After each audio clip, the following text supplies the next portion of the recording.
ज्या निष्ठुर, क्रूर आणि राक्षसी अशा वाल्मिक कराडने संतोष देशमुखांची क्रूर हत्या केली, अशा व्यक्तीबद्दल कुठलीही भावना असणारा माणूस याला माणूस म्हणता येणारच नाही।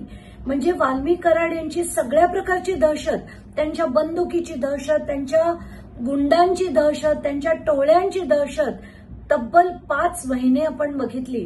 संतोष देशमुखांची हत्या कशा क्रूर पद्धतीने झाली त्याचे फोटो देखील आपण बघितले।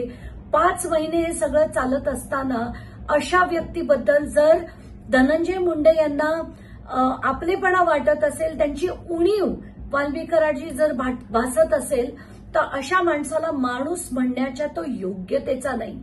आणि अशा माणसाविरुद्ध आता परळीच्या जनतेला ठरवायचंय। कारण तुम्ही मी लढणार, विषयांवर लढणार, पण भोगावं हे मात्र तिथल्या जनतेला लागतंय। आणि आत्ताच्या घटकेला मला तर परळीच्या जनतेला सांगायचंय की खबरदार तुम्ही यांना परत कधी निवडून दिलं तर, आणि हे सगळं थांबवण्याचं आता तुमच्या हातात आहे आणि ते तुम्ही लवकरात लवकर थांबवा। बास झालं हे। अशा माणसाची जर यांना उणीव भासत असेल तर मला खरंच म्हणजे चीड येते या सगळ्या गोष्टीची।